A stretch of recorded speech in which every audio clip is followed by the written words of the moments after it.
नमस्कार बच्चों, आज हम आपकी कक्षा में विज्ञान विषय के अध्याय नंबर 3 को लेकर प्रस्तुत हुए हैं। आइए मेरे साथ बने रहिए और इस अध्याय नंबर 3 का विस्तार से हम अध्ययन करते हैं। आपके इस अध्याय का नाम तंतु से वस्त्र तक है। बच्चों, यहां एक शब्द आया है वस्त्र। आप सब जानते हैं हम सभी सभ्य प्राणी हैं और सभ्यता में रहने के लिए हमें हमारे शरीर को या हमारे तन को वस्त्रों से ढकने की आवश्यकता है। लेकिन इनसे सोचने की ये बात है, ये वस्त्र बनते किससे हैं? ये कपड़ा बनता किससे है? हमने शर्ट डाली हुई है, पैंट डाली हुई है, गर्मी सर्दी आती है तो कभी हम कंबल छोड़ते हैं, चादर ओढ़ते हैं, स्वेटर डालते हैं, ये सारे के सारे वस्त्र हैं। तो ये वस्त्र बनते किससे हैं? इसी के बारे में आज हम इस अध्याय के अंदर पढ़ेंगे। बच्चों, चाहे सूती वस्त्र है चाहे ऊनी वस्त्र है, दोनों को ये अगर थोड़ी सी गहनता से देखा जाए तो वो धागे से बने होते हैं और उस धागे को आप थोड़ा सा हल्का सा छील दें या उसको खींच दें तो उसके अंदर पतली पतली और लड़ियां नजर आती हैं। उन लड़ी को भी अगर गौर से थोड़ा सा ध्यान देके और खींचा जाए तो उसके अंदर और पतली लड़ियां आती हैं। उन्हीं लड़ियों को हम क्या कहते हैं? तंतु कहते हैं। आइए देखें तंतु की परिभाषा। धागे में दिखाई देने वाली पतली पतली लड़ियां जिनको मिलाकर धागे बनाए जाते हैं, यही कौन होते हैं? तंतु होते हैं। एक बार मैं आपको दिखाता हूं तंतु पे, अगर से आप देख पाते हैं तो मेरे पास एक धागा है, ये मोटा धागा है, देखो इस तरह से। अगर इस धागे का एक छोटा सा टुकड़ा लेते हैं हम, ठीक है, इस छोटे से टुकड़े को अगर आप देख पाते हो, इसको मैंने खोला, इसके अंदर एक धागा और निकला है, फिर एक धागा फिर हो रहा है, इसमें से भी हम एक ले लेते हैं, इसको फिर आगे खोलें तो आपको से देखो इसमें पतली पतली और पतले पतले रवेदार चीजें जो दिखाई दे रही हैं, यही जो रवेदार चीजें हैं, जो रवेदार हिस्से हैं, इन्हें ही हम तंतु कहते हैं। क्या कहते हैं बच्चों? तंतु। तो एक बार तुमने देखिए, धागे में दिखाई देने वाली पतली पतली लड़ियां जिनको मिलाकर धागा बनाया जाता है उसे तंतु कहते हैं। अब बात आती है, ये तंतु होते कितने प्रकार के? कुछ तंतु प्रकृति में पाए जाते हैं, जैसे पेड़ पौधों से हमने प्राप्त कर लिए, जंतुओं से हमने प्राप्त कर लिए। ऐसे तंतुओं को हम प्राकृतिक तंतु कहते हैं। एक बार परिभाषा पे गौर फरमाइए। पौधों और जंतुओं से प्राप्त होने वाले तंतु क्या कहलाते हैं? प्राकृतिक तंतु कहलाते हैं।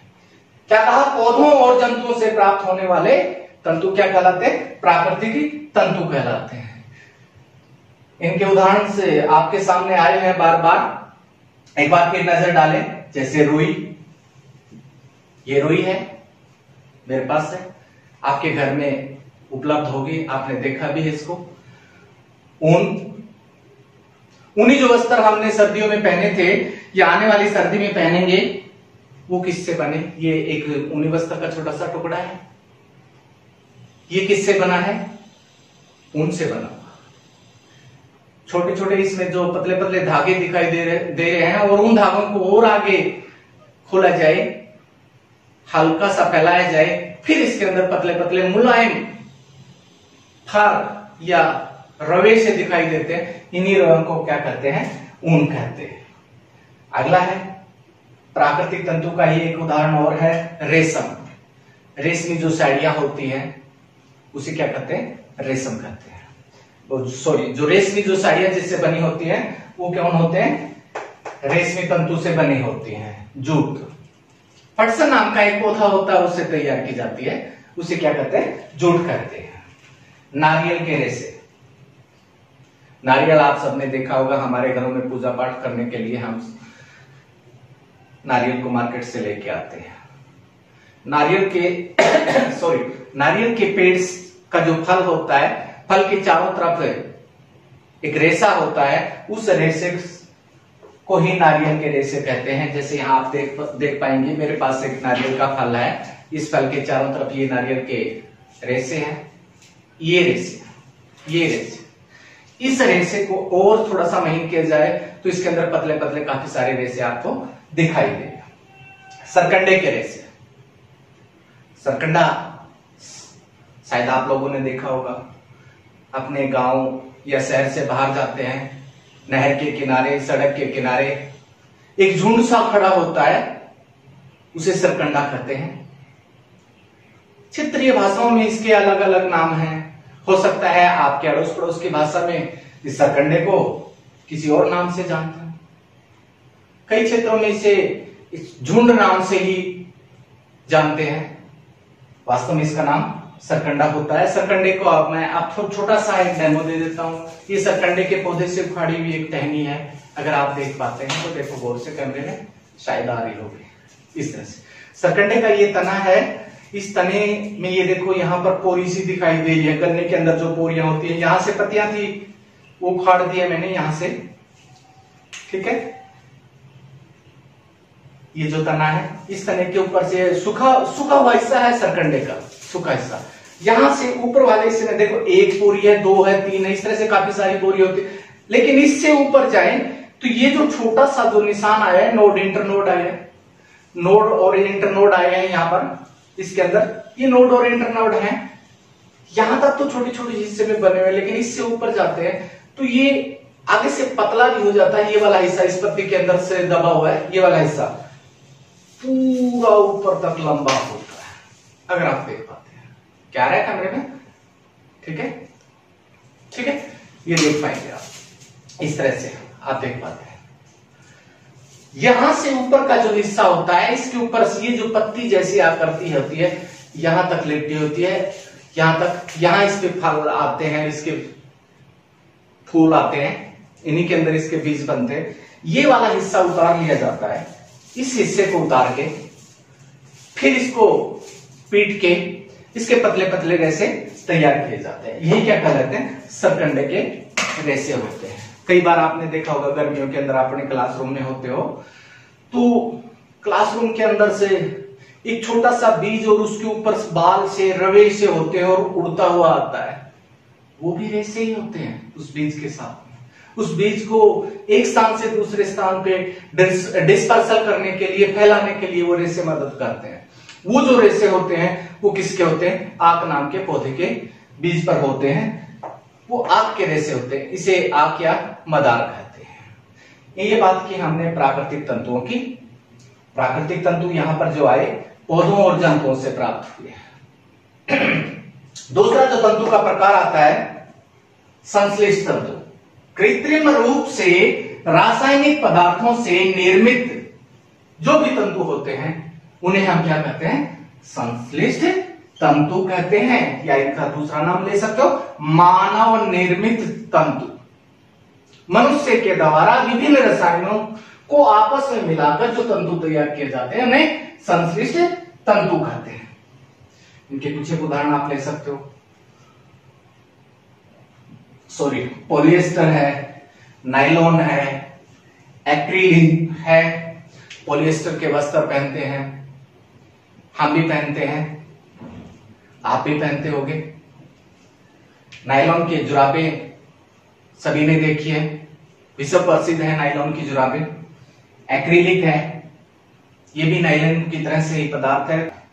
प्राकृतिक तंतु, संश्लिष्ट तंतु। प्राकृतिक तंतु कौन थे? प्रकृति में पाए जाने वाले तंतु।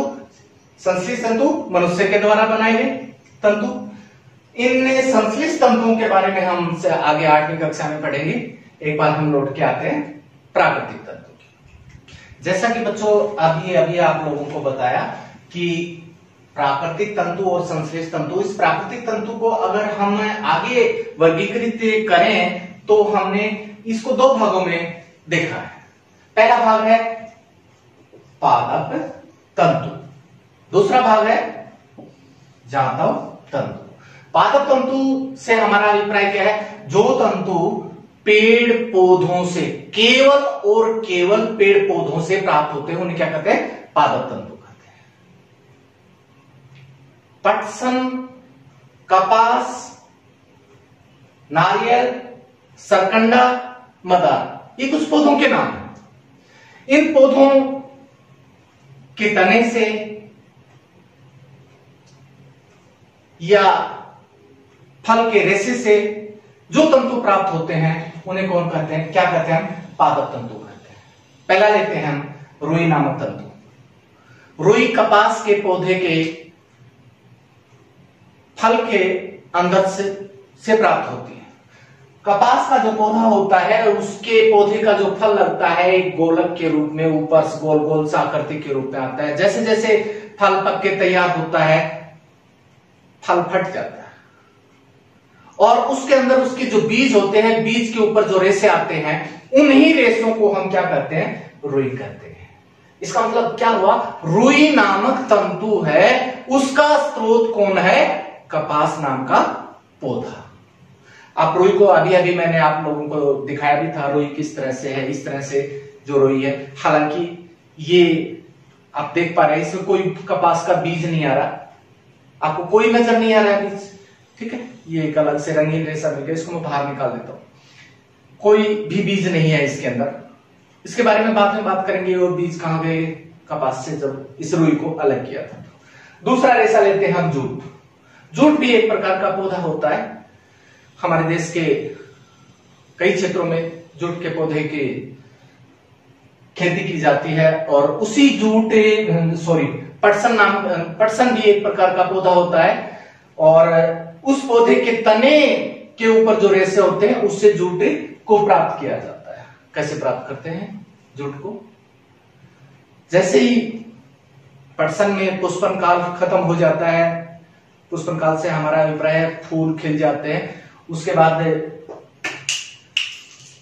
पटसन के पौधे को काट लिया जाता है और फिर उसके पटसन के पौधों को छोटी छोटी टंकियों में, आपके पास में अगर ज्यादा मात्रा में पटसन है तो बड़े बड़े टैंक, पानी के टैंक लेकर उसके अंदर कुछ समय के लिए पटसन के पौधे को उसके अंदर डाल दिया जाता है। फिर पटसन का तना गलने लग जाता है और उस गलने के बाद में तने के ऊपर यहां से पतले पतले तंतु उतार लिए जाते हैं।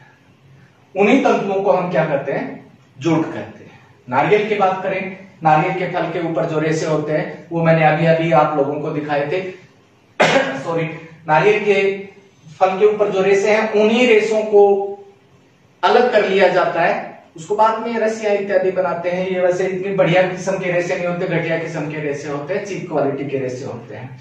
सरकंडे के रेशे अभी मैंने आपको बताया था, सरकंडे से भी जो प्राप्त रेशे होते हैं वो घटिया किस्म के होते हैं।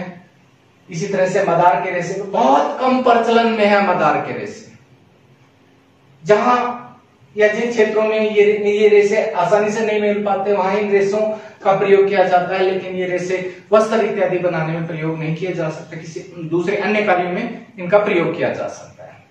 ये तो बात रही किसके बाद? पादप से तंतु की बात। अब करते हैं हम जंतु तंतु की। जंतुओं से जो प्राप्त तंतु होते हैं उन्हें जातव तंतु कहते हैं। जातव तंतु में हम जब भी इनका नाम लेते हैं तो हम दो रेशों का नाम लेते हैं, ऊन और रेशम। इन दोनों को विस्तार से हम पढ़ेंगे अगले क्लास में, ठीक है। अभी यही जो पादप तंतु हैं हमारे इस अध्याय में तंतु से वस्त्र तक की जो बात आती है तो इन्हीं तंतुओं से वस्त्र बनाए गए हैं या बनाए जाएंगे। कैसे बने, कैसे बनाएंगे हम, या हमारे देश में कैसे बनाते हैं, या हमारे क्षेत्र में कैसे बनाते हैं, या कहां कहां ये तंतु पाए जाते हैं, सिर्फ इसी के बारे में हम बात करेंगे, ठीक है। अब इसका पहला जो हिस्सा है जो रुई है इसके बारे में विस्तार से पढ़ते हैं। आगे देखिए बच्चों, जो रुई है मैं पहले भी बता चुका हूं, कपास नामक पौधे से प्राप्त होती है। पौधे का जो फल होता है उसे गोलक के रूप में आप देख सकते हो, इसलिए उसके कपास के फल को कपास का गोलक कहते हैं। जैसे ही कपास का गोलक पक के तैयार हो जाता है, या दूसरे शब्दों में कहिए खिल जाता है, तो उसमें से जो रेशे निकलते हैं, और वे रेशे किस पे होते हैं? बीजों पे होते हैं। तो रुई कहां से प्राप्त होती है? क्या देखिए, कपास के गोलक से प्राप्त होती है। फिर बात आती है कि कपास नाम का जो पौधा है, जिसको किसान उगाते हैं या किसान खेती करते हैं, तो उस पौधे की खेती के लिए कैसी मृदा की आवश्यकता हो?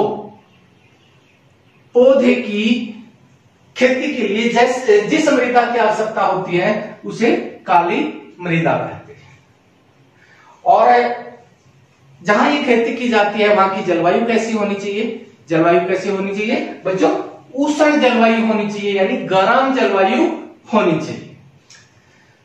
तो गर्म जलवायु वाले क्षेत्रों में जहां पर काली मृदा होती है वहां पर कपास की खेती की जाती है। इसके बाद आती है कपास की प्राप्ति। जब कपास के पौधे का पुष्पन काल खत्म होता है, कपास का गोलक खिल जाता है, तो खेत पे आप नजर डालें तो पूरा खेत ऐसे लगता है जैसे बर्फ की कोई घाटी हो, सफेद चादर सी नजर आती है। वहां से हाथों के द्वारा उन गोलकों में से रुई को बाहर निकाल दिया जाता है। यानी गोलक से कपास के गोलक से रुई को कैसे बाहर निकालते हैं? कौन सी विधि से करते हैं? हस्त चयन विधि से करते हैं। हालांकि आधुनिक काल है, मशीनी युग है, लेकिन फिर भी अब तक हमारे पास ऐसी कोई तकनीक नहीं है कि कपास के गोलक से रुई को अलग किसी मशीन के द्वारा किया जाए। तो इसके लिए मैन पावर की जरूरत होती है, और केवल हस्त चयन विधि से ही कपास के गोलक से रुई को अलग किया जाता है। आज हस्त चयन विधि से कपास के से रुई को अलग करके आगे इसको कौन से चरण में डाला जाता है, इसके बारे में और देखिए यहां हम समझते हैं। बच्चों, रुई को कपास के गोलक से निकाल के उसके बीजों पर से रुई को अलग करना क्या कहलाता है? कपास का ओटन या ओटना कहते हैं।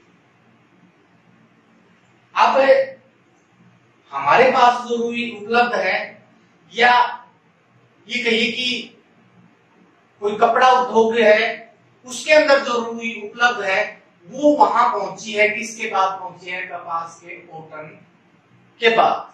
लेकिन ये ओटन जो की जाती है, बीज पर से रुई को अलग किया जाता है, उसको अलग किस किस विधि से करते हैं?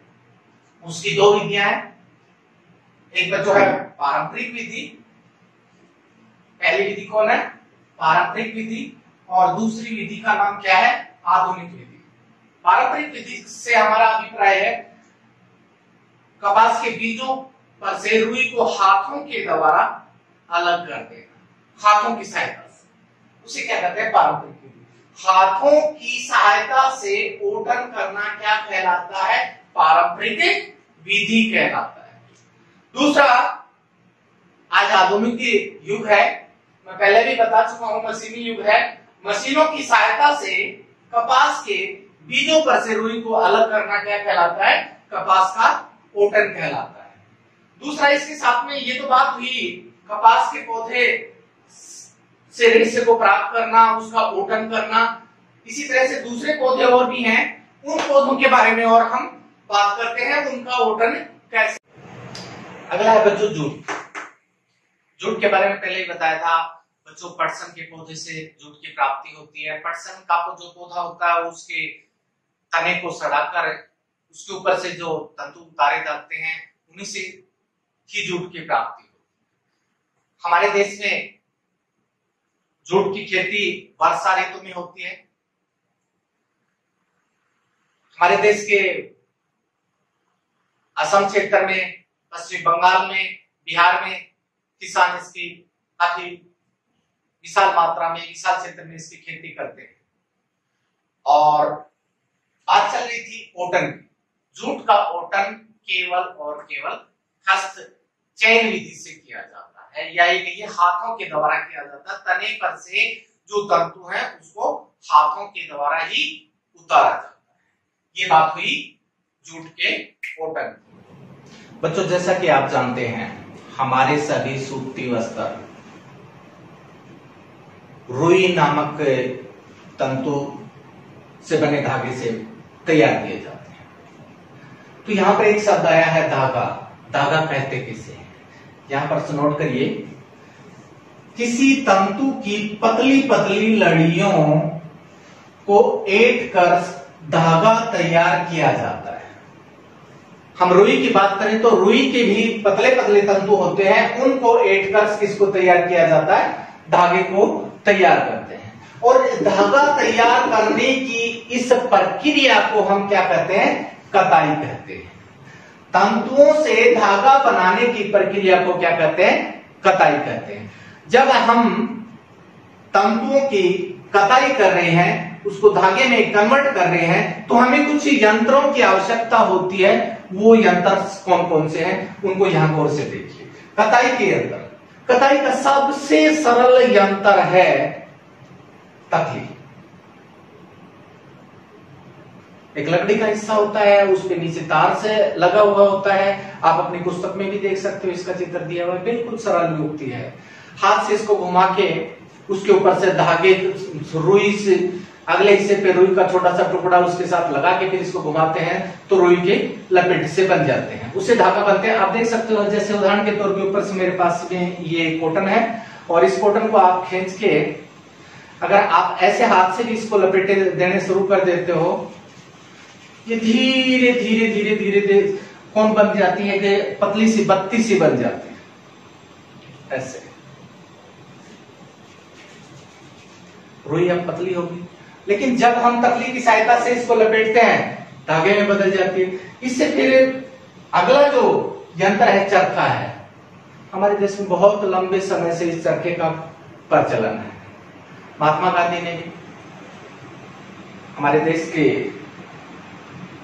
आजादी की लड़ाई के दौरान से संग्राम के अंदर अंग्रेजों के विरुद्ध बहुत सारे अभियान चलाए थे। वहां पर उन्होंने अंग्रेजी फैक्ट्रियों में निर्मित वस्त्रों का बहिष्कार करने के लिए चरखे के प्रयोग के ऊपर बहुत ज्यादा जोर दिया था। चरखे से भी किसी क्या किया जाता है? रुई नामक तंतु से धागे की तैयारी की जाती है, उस धागे को बनाया जाता है। तो दो यंत्र मैंने यहाँ के बारे में जिक्र किया, एक तकली एक चरखा। ये कौन है? पारंपरिक यंत्र है धागा निर्माण के, या दूसरे शब्दों में ये कताई के पारंपरिक यंत्र है। लेकिन आजकल जो धागा निर्माण किया जाता है, धागे की बहुत ज्यादा आवश्यकता है, वस्त्र की बहुत ज्यादा आवश्यकता है, क्योंकि हमारे देश की जनसंख्या दिन प्रतिदिन बढ़ रही है और बढ़ती हुई जनसंख्या के लिए वस्त्रों की आपूर्ति करने के लिए धागे का भी विशाल मात्रा में ही प्रचुर मात्रा में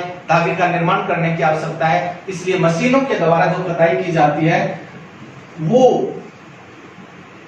यंत्र कौन है? कताई मशीन। तो यहां आपने क्या नोट किया? कताई यंत्र दो तरह के, एक पारंपरिक और एक मशीनी यंत्र। इसके बाद अगला टॉपिक देखते हैं, इसको मैं एक बार रख कर देता हूं। बच्चों जैसा कि मैंने चैप्टर की शुरुआत में बताया था, हमारे पास एक शब्द आया था वस्त्र। इस वस्त्र को बनाने के लिए किसकी जरूरत पड़ी? धागे की। और धागे को बनाने के लिए किसकी जरूरत पड़ी? तंतु की। तो अब अगर हम रिवर्स में चले इसी बात को, वापस आए, हमने वस्त्र कैसे तैयार किया? किससे तैयार किया? वस्त्र का हमने निर्माण धागे से तैयार किया, लेकिन धागे से वस्त्र को बनाया कैसे जाता है? उस बनाने की विधि का क्या नाम है? धागे से वस्त्र बनाने की विधि का नाम है बुनाई। पहले इसकी परिभाषा लेते हैं बुनाई की। धागे के दो अलग अलग सेटों को आपस में व्यवस्थित करके वस्त्र बनाने की प्रक्रिया को ही हम क्या कहते हैं बच्चों? बुनाई कहते हैं। ये तो बात होगी बुनाई। आपने देखा होगा, आपने पड़ोस में कई बार कुछ महिलाएं एक करघी के ऊपर बैठी होती हैं, धागे का ताना सा बनाए रखे होते हैं, फिर उसमें से धागों का जो तार बिछा उसमें से एक तार दूसरा तार इस तरह से डाल के छोटे छोटे गलीचे बनाती है, पायदान बनाती है, इस तरह से दरी का भी निर्माण करती है। वो क्या कर रहे हैं? बुनाई का काम कर रहे हैं। सर्दियों में आपने देखा होगा हमारी जो महिलाएं माता और बहनें होती हैं मार्केट से ऊन ले आती हैं और दो पतली पतली सिलाई की मदद से स्वेटर का निर्माण करते हैं। वो क्या कर रहे हैं? दो अलग अलग धागों के सेटों को आपस में व्यवस्थित करके एक एक कपड़े का निर्माण करती है। आप अपनी किताब में भी देखिए, चित्र दिया गया है, कागज की पट्टी से आपको समझाया भी गया है। दो रंगीन कागज की अलग अलग पट्टियों को एक दूसरे में ऊपर नीचे डाल के ऐसे वस्त्र निर्माण की विधि को समझाया गया है। आगे आप नोट करें, जिस यंत्र की सहायता से बुनाई की जाती है उस यंत्र का नाम क्या होता है? करघा या करघे कहते हैं। दोबारा से नोट करें, जिस यंत्र की सहायता से बुनाई की जाती है उन्हें हम क्या कहते हैं? करघा या करघे कहते हैं।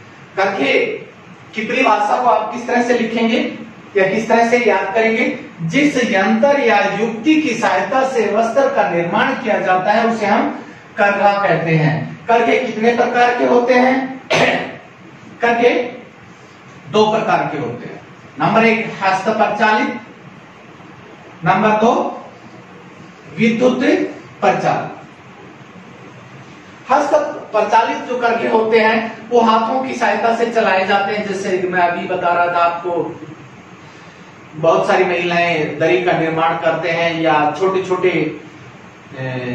उद्योग होते हैं, लघु उद्योग होते हैं, उनमें कुछ कारीगर होते हैं, कुछ वर्कर होते हैं, अपने हाथों की सहायता से वस्त्र का निर्माण करते हैं। तो वहां जो करघे प्रयोग किए जाते हैं वो हस्त प्रचालित करघे होते हैं। लेकिन से विशाल मात्रा में, दूसरे शब्दों में कहिए काफी बड़े पैमाने पर अगर वस्त्र का निर्माण करना पड़ता है तो वहां पर विद्युत प्रचालित करघों का प्रयोग किया जाता है। ये विद्युत प्रचालित करघे होते हैं जो बड़ी बड़ी कपड़े के जो उद्योग होते हैं, इंडस्ट्रीज होती हैं, उनमें प्रयोग होते हैं। हमारे देश के अंदर से जो गुजरात राज्य है, वहां गुजरात के अंदर से बहुत सारी इंडस्ट्री है कपड़ा उद्योग की, और ये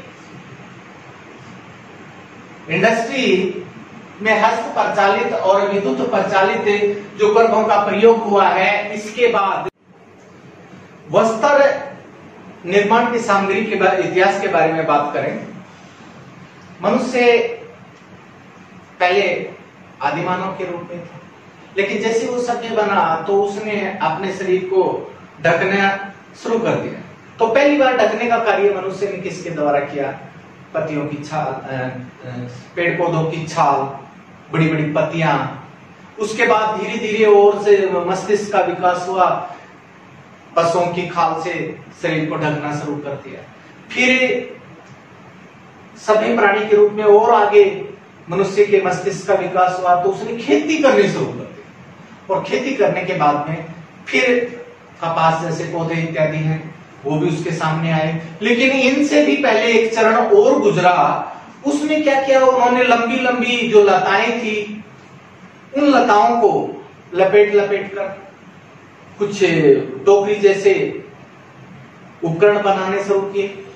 फिर उसके बाद हम अभी तक जो पढ़ते आ रहे थे, या मैं आप लोगों को समझा रहा था, कपास और पटसन की बात आई, यहां तक पहुंचते पहुंचते एक बहुत लंबा समय लगा है वस्त्र निर्माण की विधि में।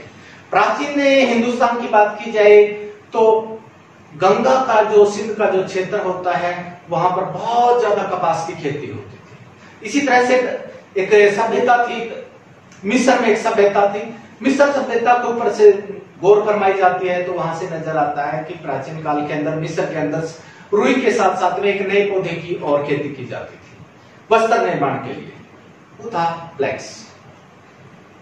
अब हम वस्त्र निर्माण के इतिहास से थोड़ा सा आगे बढ़े हैं तो मनुष्य ने जैसे जैसे विकास किया तो नई नई खोजें की, और एक खोज आई सुई की खोज, और उस सुई की खोज ने वस्त्र निर्माण के क्षेत्र के अंदर एक क्रांति पैदा कर दी, और तब से ये क्रांति आगे बढ़ रही है।